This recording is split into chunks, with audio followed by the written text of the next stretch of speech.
Good morning, welcome to AP Computer Science A, and we know that A is for amazing. So today we are going to be covering section 1.5, and 1.5 we all know that deals with modular division because all of you guys have your notes right next to you. So it's going to be a short lesson for today. So let's go over the replet. So at this point you should have your notes, and you should also have the replet ready for you to code. So make sure that you guys are coding along with me so you guys can retain some of the information and you'll be able to answer some of the questions I'll be done through a puzzle. So let me make myself smaller. There we go. So now, last section on 1.4, we learned that we can multiply, we can add, we can subtract, and we can divide. And there was another operation that we didn't cover. It was listed on your notes. It was called the modulus. So that's what we're going to cover today. So in computer science, if we have an integer, int, let's go and say x equal to 9, then we know that in that one statement we're doing two things. We are declaring and we are initializing the variable x. Correct? We can do it in two different steps just like we've done it before, but now we want to be able to move where we just do it in one step, much more cleaner. And let's say we have x int y equal to 2. Once again, we're going to declare it and we're going to initialize it in the same statement. And if we do int z equal to 9 mod x mod y, what would that give me? If I print system.out.print ln, we're gonna say the number z equals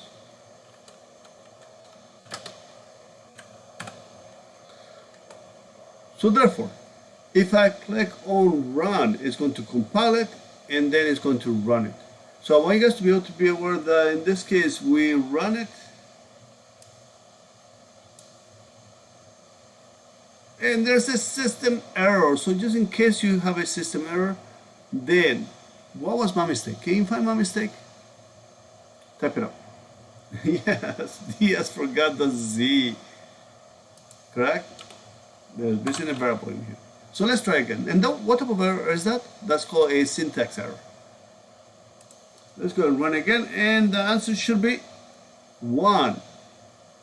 So modulus is just like you guys covered back, it's a division. Well, not division, it's the remainder of a division. So modulus is the remainder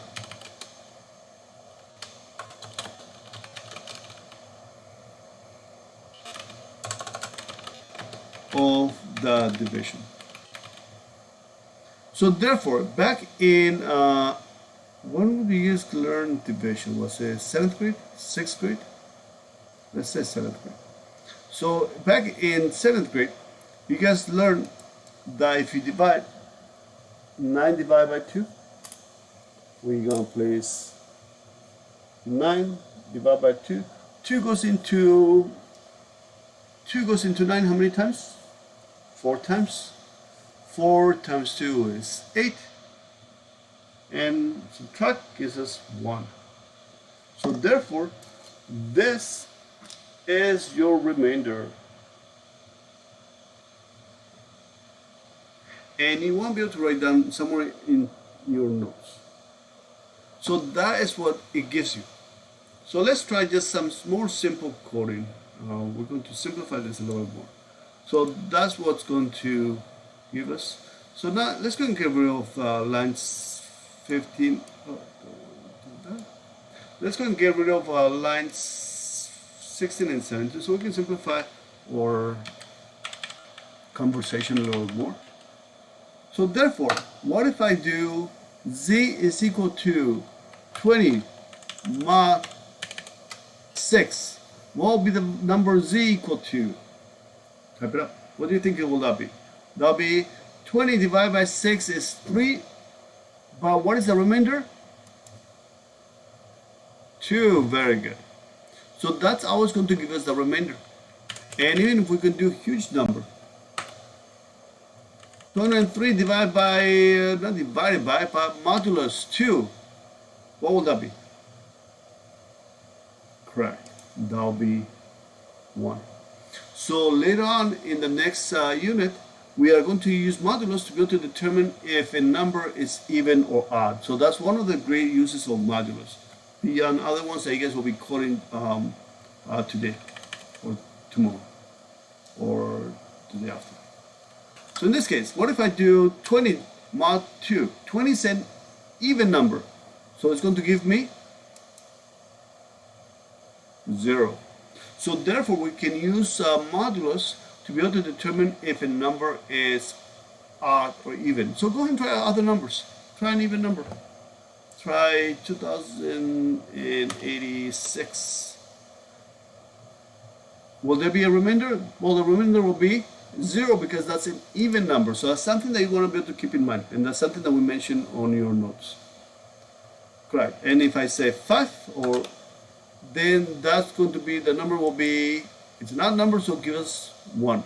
So modulus is also used to be able to determine whether a number is odd or even.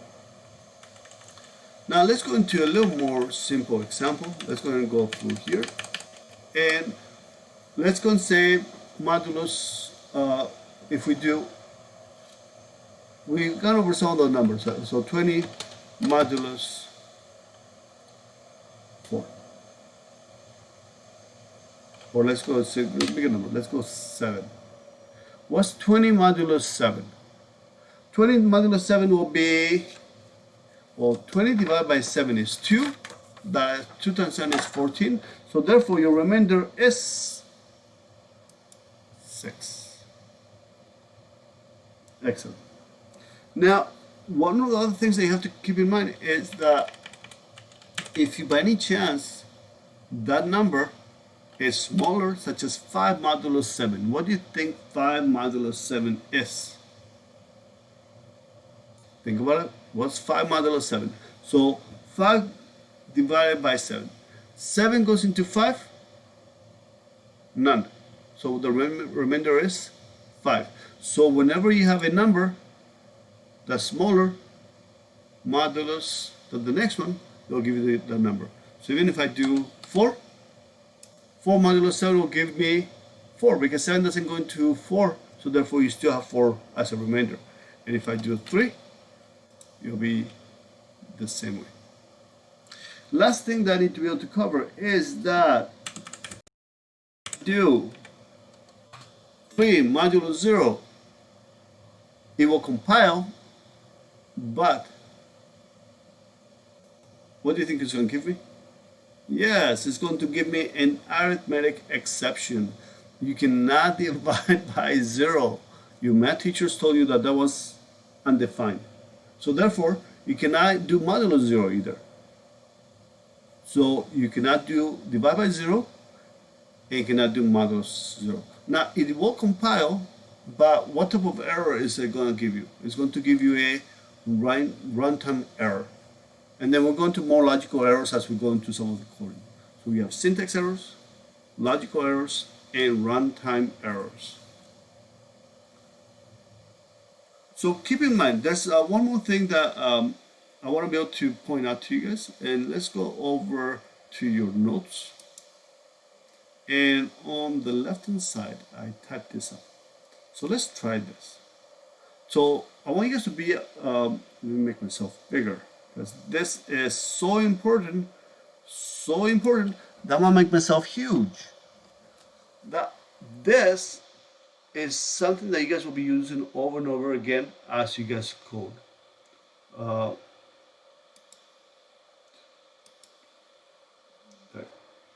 So this is something that you guys want to be able to highlight, place a tab on it, because you guys will be using it over and over again with some of the more logical programming that you guys will be doing. That's going to require not just knowing how to code, but having those critical thinking skills. So what if I do, so let's try some of those coding exercises. And let me make myself smaller. So therefore, if I type in